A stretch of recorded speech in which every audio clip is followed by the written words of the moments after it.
तो बेटा ये 11.1 का पहला सवाल, ठीक है। Following are the car parking charge near railway station up to, ठीक है। और ये बेटा पूरा चार्ट दिया हुआ है, ठीक है। 4 घंटे के 60 रुपये लगते हैं, 8 घंटे के 100 रुपये, 12 घंटे के 140 और 24 घंटे के 180। मैं देख रहा हूँ कि जैसे जैसे समय बढ़ रहा है, ठीक है ना, इसके रेट भी क्या हो रहे हैं, बढ़ रहे हैं। आप खुद देख रहे हो कि देखो 4 से समय जैसे ही 8 घंटे हुआ, रेट यहाँ पर 100 हो गया। 8 से जैसे ही 12 हुआ, रेट यहाँ पर 140 हो गया। 12 से जैसे ही 24 हुआ, रेट यहाँ पर 180 हो गया।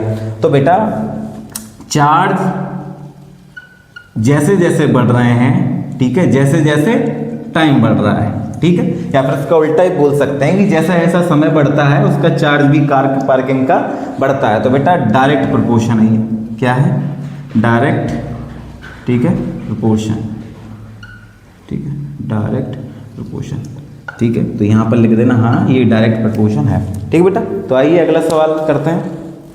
सेकंड नंबर का सवाल, a mixture of paint is prepared by the mixing 1 part of red pigment with 8 parts of base in the following table, find the parts of base that need to be added, ठीक है।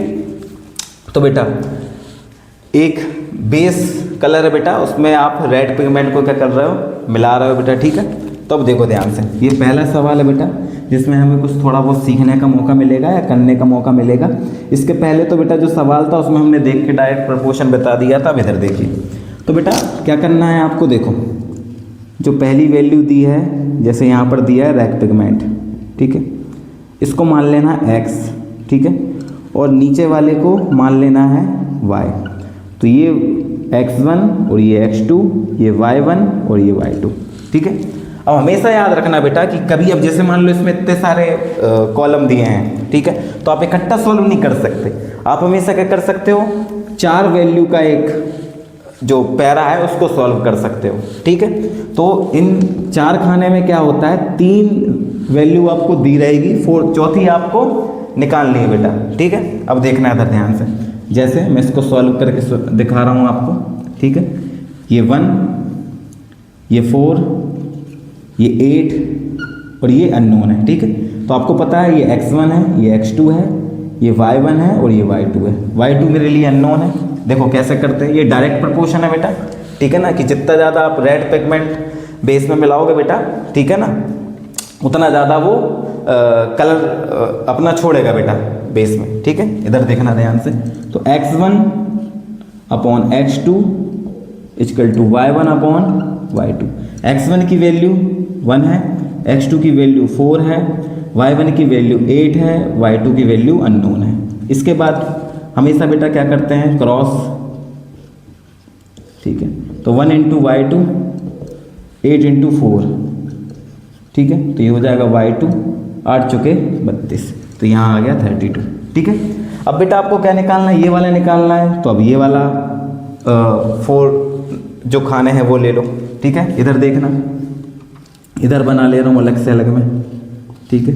तो 4, 32, 7 और अब आपको कौन सा निकालना है, ये वाला। तो ये हो जाएगा x1, ये हो जाएगा x2, ये हो जाएगा y1, ये हो जाएगा y2, ठीक है। वही का वही बेटा डायरेक्ट प्रोपोर्शन है, x1 upon x2 equal to y1 upon y2। x1 की वैल्यू 4, x2 की वैल्यू 7, y1 की वैल्यू 32 और y2 की वैल्यू आपको निकालनी है। क्या करना है, सिंपल क्रॉस करना है, 4 इंटू y2, 32 इंटू 7, y2 की वैल्यू 32 इंटू 7 अपॉन में कितना, ये 4 यहाँ आ जाएगा, ठीक है। 4 8 जा 32 होता है, 7 56, 8 7 जा 56, यहाँ पर आ गया 56, ठीक है। तो इस तरह से बेटा क्या है कि हम सारी वैल्यू को निकाल सकते हैं। अब एक इंटरेस्टिंग फैक्टर बताता हूँ बेटा छोटा सा, आपको ध्यान से देखो। ये वैल्यू कैसी आई, इसमें 8 का इंटू कर दिया होगा तो 8 आ गया होगा। अगर इसमें 8 का इंटू करने पर ये आया तो ये तो डायरेक्ट प्रोपोर्शन है। इसका मतलब इसमें भी क्या मैं 8 का इंटू करूँगा तो क्या ये आ जाएगा, बिल्कुल आ जाएगा। क्या मैं इसमें 8 का इंटू करूँगा तो ये आ जाएगा, बिल्कुल आ जाएगा। इसी तरह इसमें अगर मैं 8 का इंटू करूँगा तो कितना होता है 96, इसमें भी 8 का करूँगा तो 160। ये रहे बेटा सारे आपके आंसर। तो बेटा ये इसका बेसिक था, ठीक है। और ये बेटा मैंने एक ट्रिक बताई हल्की सी कि आप क्या कर सकते हो, देख सकते हो ये इसका 8 गुना है, तो ये सारी जो वैल्यू है बेटा वो 8 टाइम होगी, ठीक है। तो आइए बेटा अगला सवाल करते हैं। तो बेटा क्वेश्चन नंबर 3 जो है वो ये है, in question number 2 above if one part of a red pigment requires 75 ml of base, how much red pigment should be mix with 1800 ml of base. देखो बेटा अब भी जो सवाल किया था उसी पर ये सवाल कह रहा है करना है, ठीक है, उसी के बेसिक को लेके। तो देखो अपन ने क्या बनाया था, रैग पिगमेंट, ठीक है, और नीचे बनाया था बेस, ठीक है। देखो अब इसका कहना ये है कि रेड पिगमेंट कितना, वन पार्ट जो रेड पिगमेंट है वो रिक्वायर्स कितना 75 ml ऑफ बेस, तो बेस कितना उसको लगता है 75 ml। अब वो बोल रहा है हाउ मच रेड पिगमेंट, मतलब वो रेड पिगमेंट की वैल्यू नहीं दी, वो हमको निकालना है, should we mix with 1800 ml base, ठीक है। तो देखो हम क्या करते हैं, इसको x, इसको x2, इसको y1, इसको y2, ठीक है ना बेटा। तो अब आपको पता है बेटा कि रैग पिगमेंट की वैल्यू जितनी बढ़ाओगे बेस की वैल्यू भी जाहिर सी बात है उतनी बढ़ेगी, ठीक है। तो डायरेक्ट प्रोपोर्शन है, ठीक है। तो डायरेक्ट प्रोपोर्शन है, उसमें कौन सा फॉर्मूला लगता है, x1/x2 = y1/y2, ठीक है।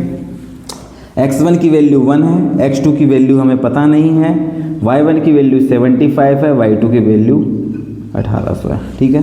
क्रॉस कर दो, उसके बाद 1 × 1800 x2 × 75, ठीक है।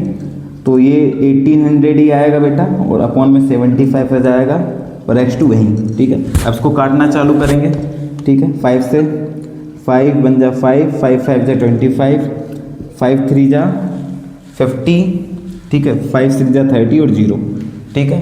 अब 5 से फिर कट जाएगा, ठीक है, 5 7 जा 35, 5 2 जा 10 और 5 3 जा 15। अब 3 से कट जाएगा, ठीक है, 3 2 जा 6 और 3 4 जा 12, ठीक है। तो x2 की वैल्यू कितनी आ गई 24, मतलब 24 पार्ट आप रेड पिगमेंट का लेंगे तब आपको बेस की कितनी ज़रूरत पड़ेगी, 1800 ml की ज़रूरत पड़ेगी, ठीक है बेटा। तो आइए बेटा अगले सवाल पे चलते हैं।